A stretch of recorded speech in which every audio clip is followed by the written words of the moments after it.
Aos queridos irmãos e irmãs do Centro Espírita Semeadores do Amor, as minhas saudações neste sábado, 30 de maio de 2020. Estamos aqui virtualmente para darmos sequência aos nossos trabalhos desta tarde.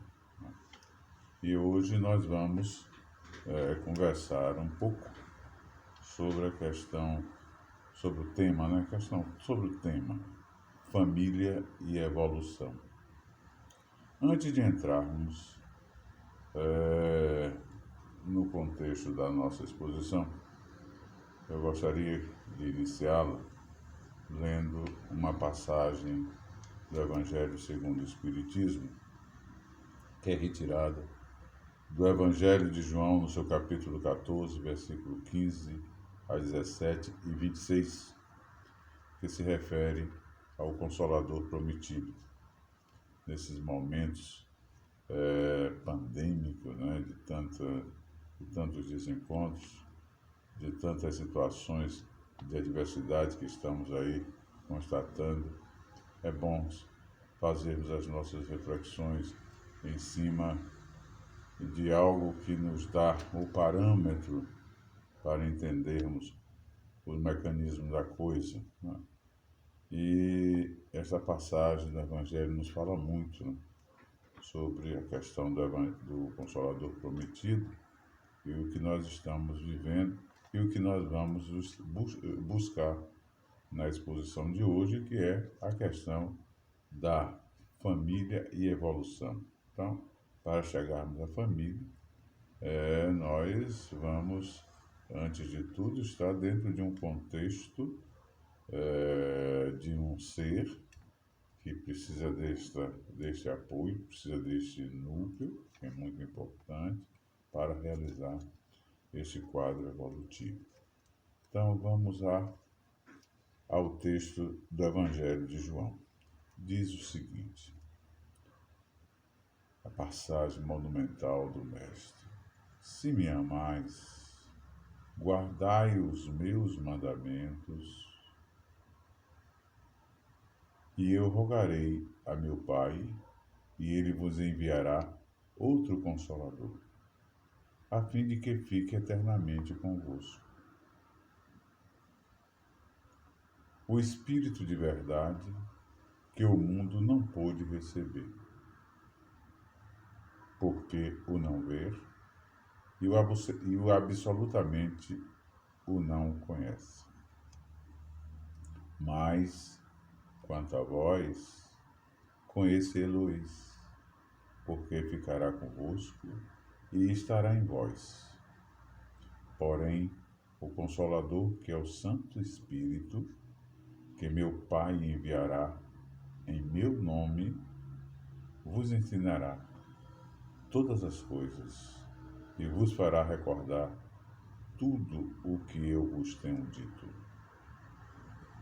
São João, capítulo 14, versículo 15 a 17 e 26.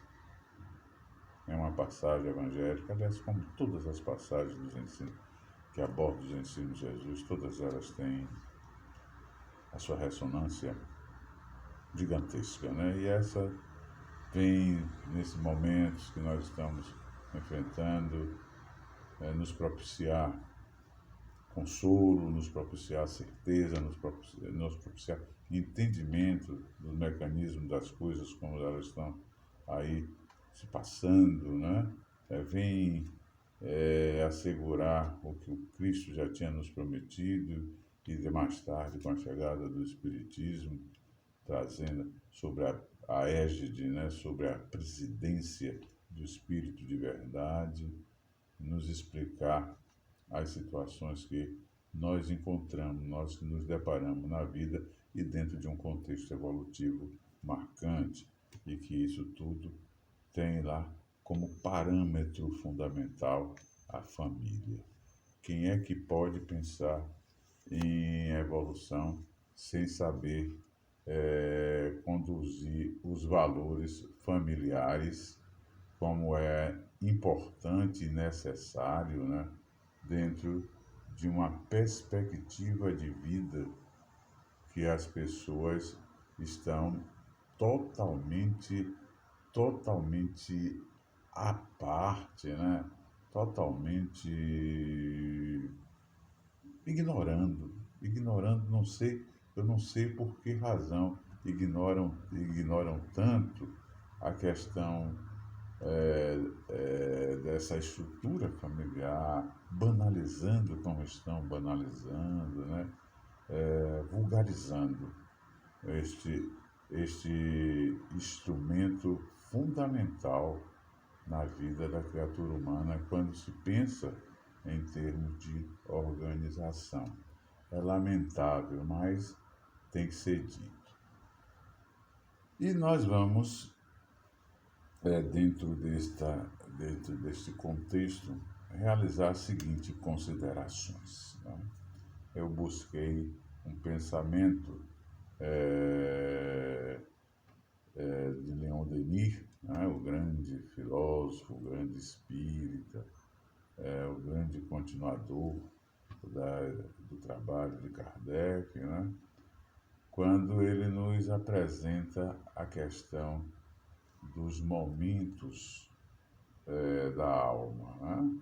A alma no seu todo, onde Leon Denis faz uma consideração em um plano geral para que nós possamos entender a dimensão daquilo que podemos atingir como ser espiritual na trajetória evolutiva, né? Isso é dentro de uma consideração bem figurada para mostrar os estágios em que nós nos encontramos como espírito, desde o momento que saímos das mãos de Deus como obra da criação do Pai onipotente e misericordioso. Então, Leon Denis nos fala no seu pensamento o seguinte: a alma dorme na pedra, sonha no vegetal, agita-se no animal e acorda no homem. A alma foi pedra? Não. A alma foi o vegetal? Não.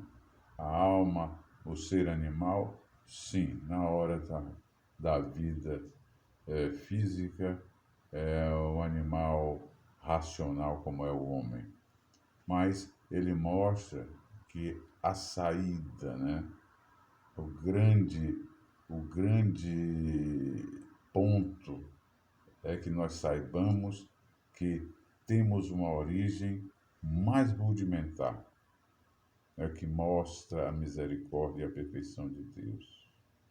Mais rudimentar, ou seja, somos criados de modo bem rudimentar, como espíritos, né? Grosseiros, porque temos o que? Esse estado rudimentar vem pela nossa ignorância, pela nossa falta de experiências, né? Isso nos dá, então, uma necessidade de atingirmos a patamares de mais alargamento, né? De modificar esse estado primitivista para um estado mais essencial. Aí, nesse pensamento, Leon Denis nos traz as razões de entendermos que nós saímos do instinto para os sentimentos. Isso é um processo evolutivo. E dentro desse processo evolutivo, nós vamos encontrar a própria doutrina espírita nos trazendo uma consideração sobre evolução muito importante. O que o espírito considera como evolução? Considera como sendo ações desenvolvidas a partir das imperfeições humanas. Essas imperfeições humanas, como nós vimos na questão do nosso surgimento, né? O nosso estado primitivista, o nosso estado grosseiro, o nosso estado ignorante.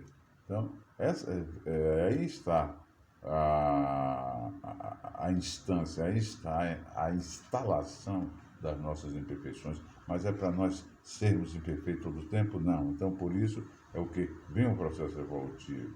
Então, o Espiritismo considera como sendo a evolução ações desenvolvidas a partir dessas imperfeições humanas que compele ao espírito no decorrer das existências a realizar mudanças ou transformações de ordem intelectual e, acima de tudo, moral, através das práticas de virtudes. Aí está a grande marca, né, de todos nós. É esta a ascensão que vai ocorrer de acordo à determinação de cada um de nós. São os méritos. Por isso que Deus não criou ninguém perfeito. Qual mérito teria? Que conquista iríamos realizar? E as nossas conquistas está exato. Nós ganhamos, nós galgamos o patamar do conhecimento, da experiência, pelos nossos méritos, e que Deus nos faculta, como nós vamos poder observar dentro desta exposição. Para isso, que esse mecanismo evolutivo realmente se desenvolva, nós estamos falando de quê? De nós como espíritos. Nós como espíritos. Então, nós como espíritos precisamos entender a nossa origem, que está vinculada a essa necessidade de um processo evolutivo, que é nascido das mãos de Deus, nós como espírito. Não foi o pai nem a mãe de ninguém que criou o filho como espírito. Pai e mãe forneceram os recursos,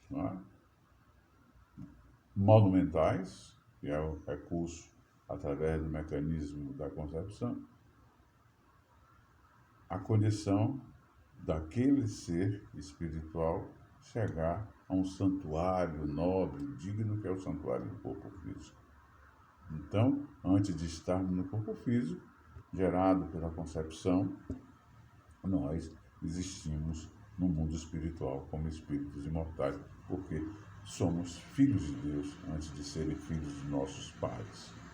Porque nascidos das mãos de Deus, somos criados simples e ignorantes, simples de experiência e ignorantes, simples de experiência e ignorantes de conhecimento,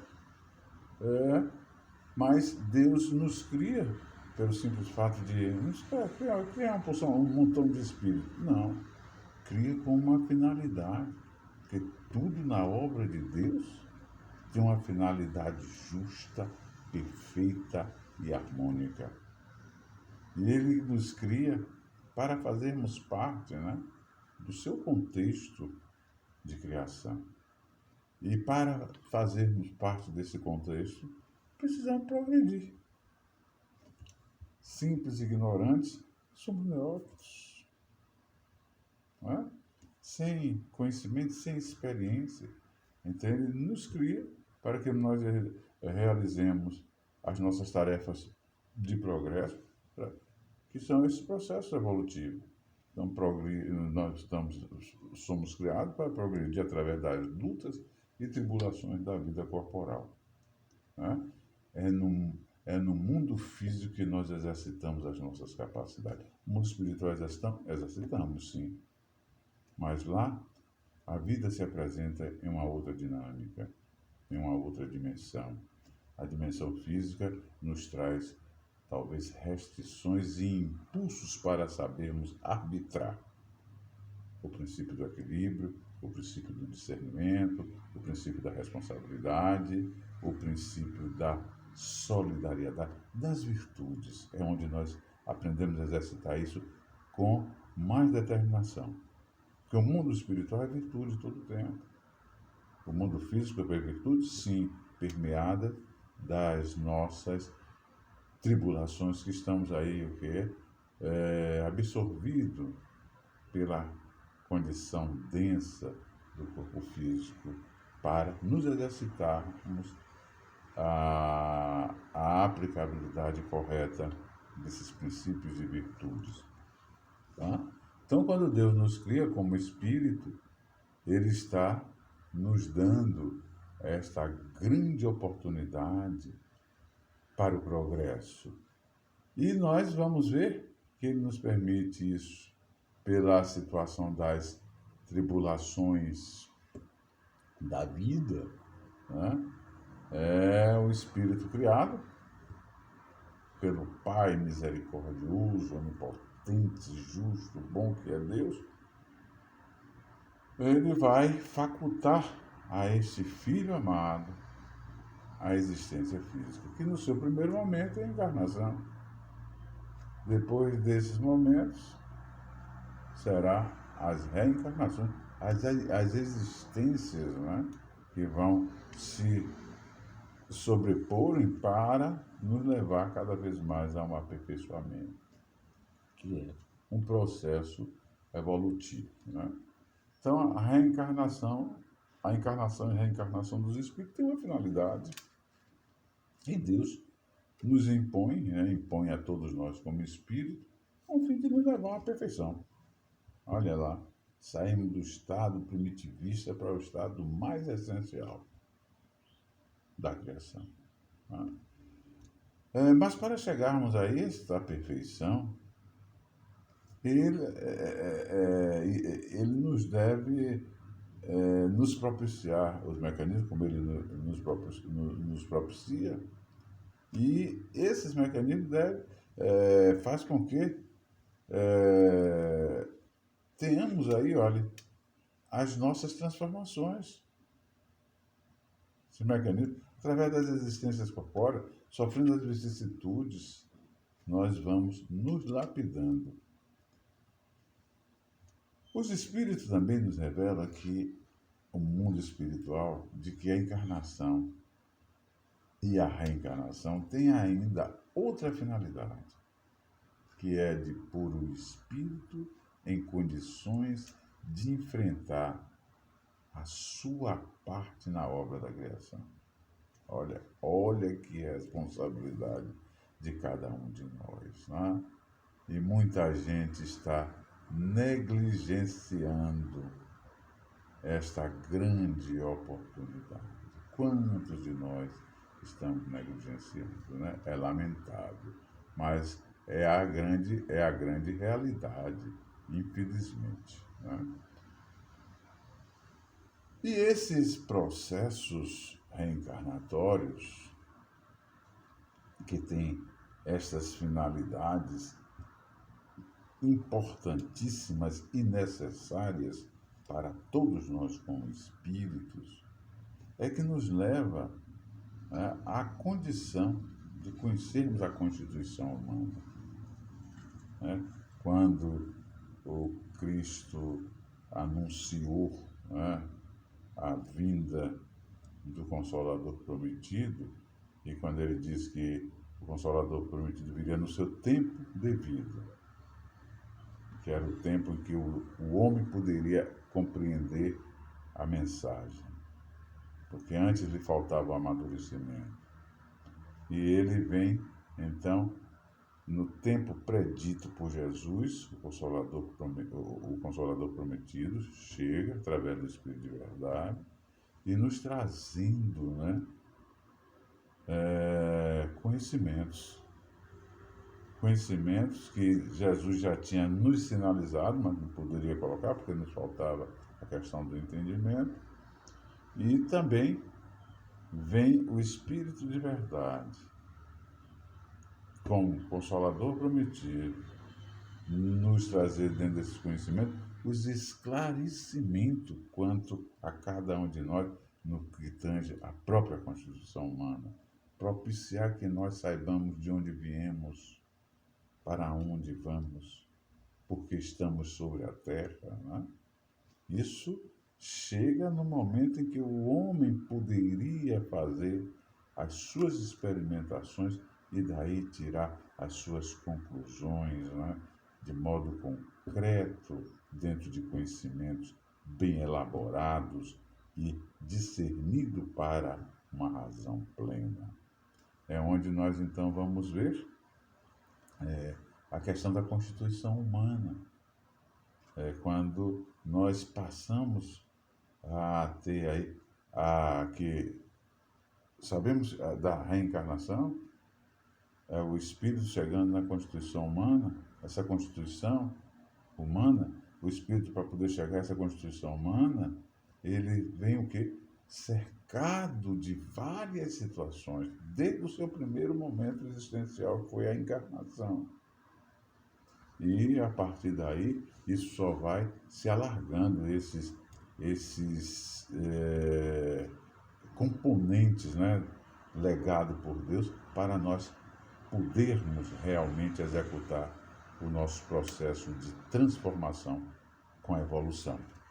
E são o espírito chegando à constituição humana, ou seja, nascendo em um corpo, traz nisso seus atributos morais. Então, o espírito, o princípio inteligente do universo, para ele poder chegar à vida física, ele precisa de um mecanismo que lhe aproxime a natureza de espírito, que é a natureza imaterial, a natureza material do corpo físico, que mecanismo é esse? Que instrumento é esse? O perispírito, que são as suas energias imortais, que irão lhe acompanhar a vida fora. E essas energias aí é que passa a ser um norteador, passa a ser aí a grande aferição de todos nós diante da justiça de Deus. Porque nós pensamos, nós agimos, nós interferimos como espírito e tudo isso vai o quê? Se depositar, tudo isso vai se registrar a nível perispiritual. E se registrando a nível perispiritual, é onde nós exercemos a grande tarefa de poder rever todos os nossos feitos para nos punirmos, não, para corrigirmos, para nos melhorarmos. Por isso é que vem as reencarnações, como essa grande oportunidade, não de sofrimento, mas de resgate do aperfeiçoamento, porque reencarnação, pessoal, significa reeducação. Reeducação. O que nós enfrentamos no processo reencarnatório são as consequências que todos nós geramos e que ali se encontram para nós promovermos, olha, a corrigenda, né? É a grande prova que nós somos submetidos para ver a nossa capacidade do saber diante das leis de Deus. Aí está esta grande oportunidade. Então, o perispírito, ele é esta identificação, é esta individualidade que vai nos acompanhar a vida fora. O espírito, princípio inteligente, quando ele vai buscar a vida física, então ele precisa dessa estrutura do perispírito. Quando ele adquire o seu perispírito, quando ele formata o seu perispírito pelo pensamento, ele está pronto para ir para a encarnação, que é o seu primeiro momento. E ele está pronto para, a partir daí, estar nos seus processos evolutivos de chegar ao corpo físico. Né? E o corpo físico, esse santuário abnegado na dimensão física, que nos permite estarmos participando da obra da criação na busca dos nossos aperfeiçoamentos. A constituição humana, então, ela é o quê? A própria formação de todos nós, como nós estamos. Espírito, princípio inteligente, aqui vibrando com os nossos pensamentos sobre uma energia, que é a energia perispiritual. Então, espírito, princípio inteligente, devidamente individualizado. O perispírito são as nossas, é a nossa individualidade, né? As nossas energias que irão nos acompanhar a vida fora. E o terceiro elemento nessa construção humana é o corpo físico, que é exatamente o porto, né, em que nós desembarcamos do mundo espiritual para poder tocar os nossos ajustes, as nossas corrigendas que se faz necessário. Porém, o espírito, ao atingir a individualização, isso no mundo espiritual, ele está pronto para esse desembarque no corpo físico. Todavia, Deus criou o espírito e soltou ele de qualquer jeito para chegar à vida física, para sofrer, para ser. Não! Aí é que nós vamos ver como o Pai é perfeito e como nós precisamos trabalhar isto, e nosso estado evolutivo será muito mais primoroso, será muito mais resultante, elucidativo para os nossos questionamentos. Vejamos, quando nós, como espíritos, buscamos a trajetória evolutiva da vida física, lá com a encarnação, que é o primeiro momento, depois com a reencarnação, vamos trazer sempre, pessoal, na consciência, a lei divina. A lei divina e os atributos morais imprescindíveis para a nossa ascensão espiritual. E vejamos, quem é que reencarna e que não traz a inteligência, pensamento, consciência de si mesmo, livre-arbítrio, percepção? Estou citando alguns dos atributos importantíssimos, necessários e essenciais. Principalmente a inteligência. Poderá alguém estar dizendo assim, não, mas tem aqueles que nascem, né, portadores de deficiência, de nível rebaixado de inteligência. Não. Ele não deixa de ter inteligência. Ele tem um corpo físico que, conforme as suas práticas pretéritas, ele está hoje numa necessidade de ter um corpo físico que freia a sua expressão inteligente, que lhe dá limites. Por quê? Porque não vamos aqui generalizar, mas quantos desses irmãos devem ter utilizado, como nós estamos vendo no cenário sociopolítico das nações, muitos de nós abusando da nossa capacidade intelectiva para promover a dor, para promover os desencontros. E aí onde vem o quê? A reencarnação, não como castigo, mas como um processo de expiação para o ajustamento daquele ser. Não é que ele não tem inteligência. Tem.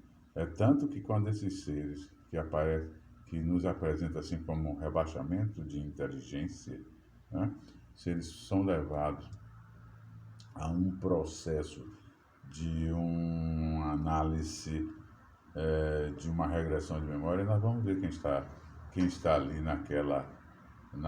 naquele momento, naquele corpo físico, correto? E nos surpreende as manifestações. Como nos surpreende, mesmo nos seus rebaixamentos mentais, os determinados momentos de lucidez que o espírito atinge, superando os freios que o corpo físico, pelos mecanismos genéticos, lhe traz, né? Ele surpreende, que nos até traz impacto. Pô, interessante. Como eles têm, né, um domínio não, vamos dizer assim, específico, mas de um modo solto, genérico, eles sempre dão uma impressionada sobre aquilo que eles são portadores, ou seja, a bagagem que ali está depositada para o seu crescimento. E a inteligência, o pensamento, consciência de si mesmo, livre-arbítrio, percepção, são os atributos que nós trazemos. E vamos colocar isso em prática. Estamos aí realizando a grande tarefa da oportunidade de poder crescer para Deus, né? De crescer para Deus, o que muita gente está, talvez, olvidando nesse exato momento de tantos desafios. Ora, E quando nós falamos dessa constituição humana, eu pergunto sempre: o espírito, para chegar à condição humana, para chegar ao corpo físico, ele chega lá no mercado, na prateleira da loja, do shopping, aí entra o fator importante e fundamental para que nós comecemos a trabalhar de uma maneira bem diferente do que está aí, minha gente. Sobre esta instituição importante mesmo. Então, o espírito, para poder chegar à vida física, ou seja, todos nós, quem quer que seja, precisa da grandeza da família, pessoal. Da família. É a família o primeiro grupo social do qual fazemos parte. É este grupo social o organizador da sociedade. Se este grupo social está aí sofrendo as intempéries da desorganização, do sucateamento da dignidade, da hombridade, do sentimento digno realmente, podem ficar certos. Vai se refletir no grande contexto, que é o contexto de sociedade que nós estamos tendo. Porque a sociedade é esse grande reflexo, né? Esse grande reflexo do que a família se apresenta. Tem um pensamento de Vogt que é interessante, né? O grande pensador, né? Vogt, quando ele diz o quê? O comportamento é um espelho onde cada um mostra sua imagem. Assim a família. Em relação à sociedade. A sociedade está espelhando o que a família está refletindo no espelho. Não é? Então, o comportamento familiar é importantíssimo trabalharmos cada vez mais na direção da dignidade. E isso irá nos assegurar um contexto evolutivo, um contexto de progresso, como almejamos ter, como almejamos buscar nas confraternizações, saúde, paz, felicidade, parecendo que isso vai se encontrar na prateleira da farmácia, jamais. Então, cabe aos pais a convivência, né? Dentro desta convivência familiar, a tarefa de guiar os seus filhos pelo caminho da educação moral e intelectual. Não tem para onde correr. Não tem para onde correr. Porque a partir daí é que nós vamos, com a família, através da família, elaborar os recursos fundamentais, como é a educação. A educação é a arte de formar e não um simples método de destruir. É bom nós termos essa ideia. Estamos vendo aí agora, no momento de pandemia, a pandemia nos levou o quê? A buscar o núcleo familiar. Não é? O isolamento familiar. Social, que está sendo o quê? O isolamento familiar. O isolamento domiciliar. Como fator de nos prevenir, como fator de nos cuidar, como fator de nos tratar. Não? Até quadro leve da Covid, o que é que se faz? Isolamento familiar, isolamento domiciliar e as precauções necessárias. Olha, isso tem um sentido. Mas o que é que nós estamos assistindo? Reações diversas. Dizem que as estatísticas estão mostrando que cresceram assustadoramente as agressões a nível doméstico a mulheres, a crianças, a idosos. Minha gente, minha gente, estamos aumentando as nossas necessidades de aprendizado mais fortes. Essa pandemia não veio para ser uma aguinha com açúcar, não. Ela veio para ficar. Ela veio para marcar. Após pandemia, a vida terá uma outra dimensão em tudo. A ciência está aí. Está aí em palpos de aranha, mostrando que nós, dentro da academia, não sabemos tudo.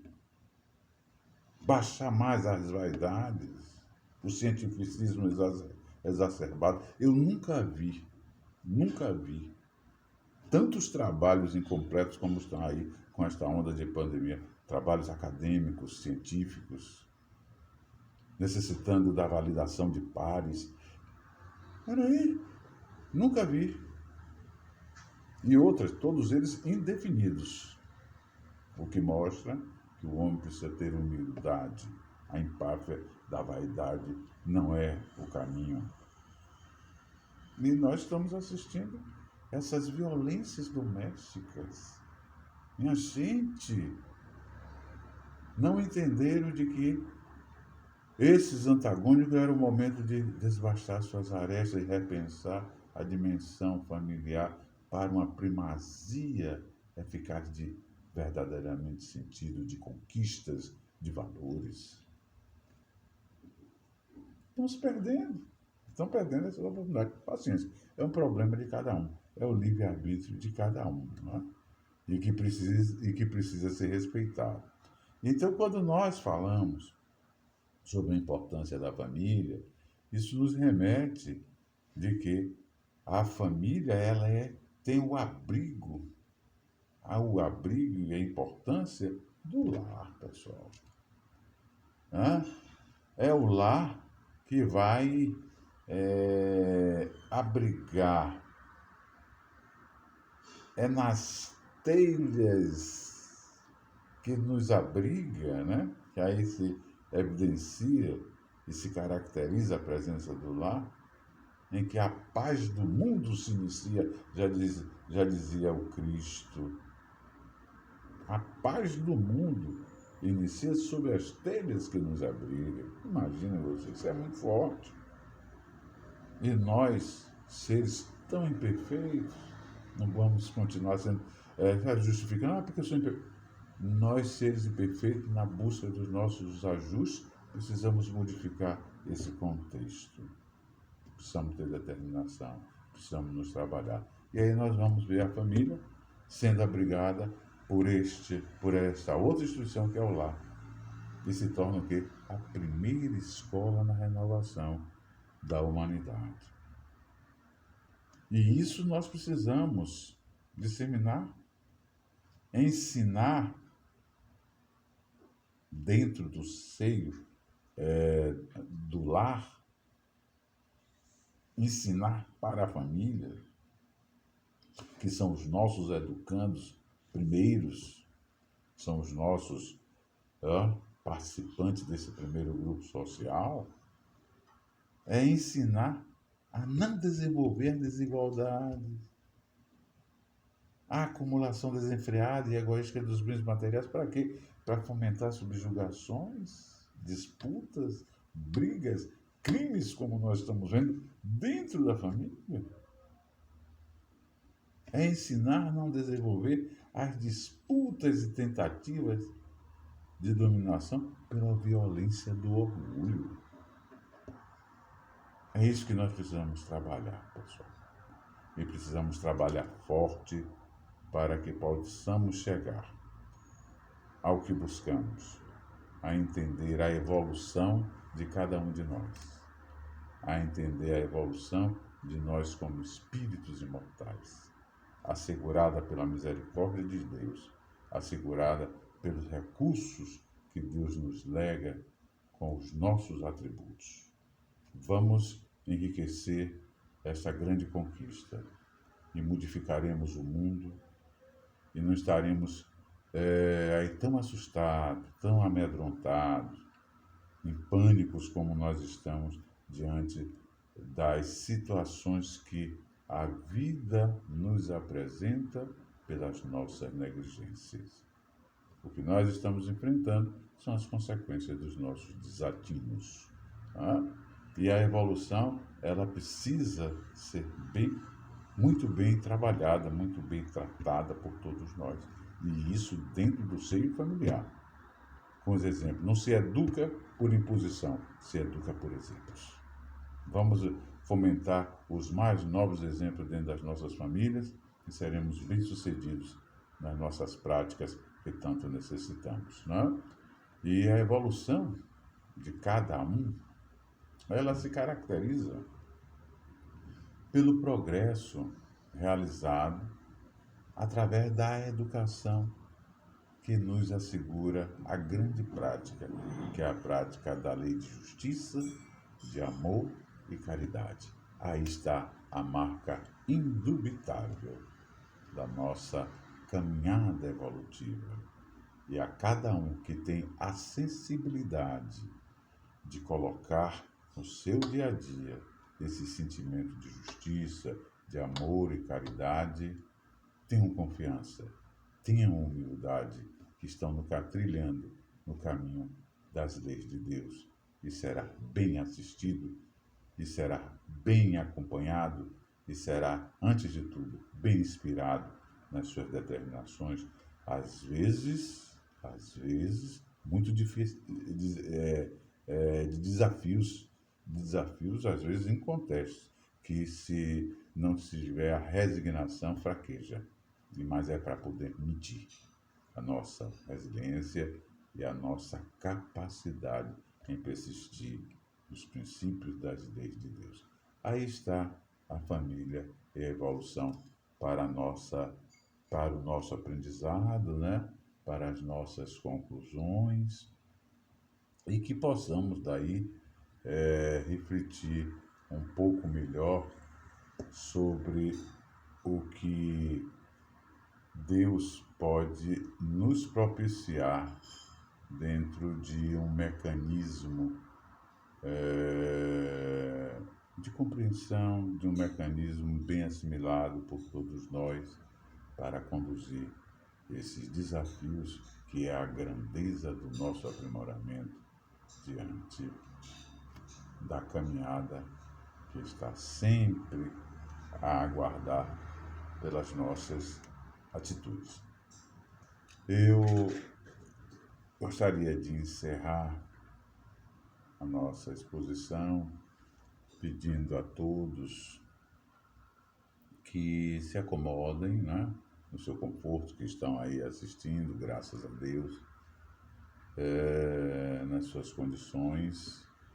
Se acomodem, vamos mentalizar o princípio do bem, refletir sobre o que nós aqui tratamos dentro dos fundamentos dos ensinos evangélicos de Jesus e rogar ao alto que nos envie a assistência dos bons espíritos e que ao som desta música possamos espargir os nossos pensamentos na direção dos nossos irmãos em humanidades que estão a necessitar de amparo, de uma palavra amiga, de um bálsamo regenerador, de um lenitivo para as suas dores. Que esses pensamentos espargidos por essas nossas atitudes sejam verdadeiras energias benfazejas sobre todos esses irmãos, inclusive a nós mesmos. Vamos rogar a Deus e pedir ao Pai misericordioso que envolva todos aqueles que necessitam desta misericórdia. Que as bênçãos de Deus e que o amor do Cristo esteja em nossas consciências e em nossos corações, agora e sempre. Muita paz para todos, hein?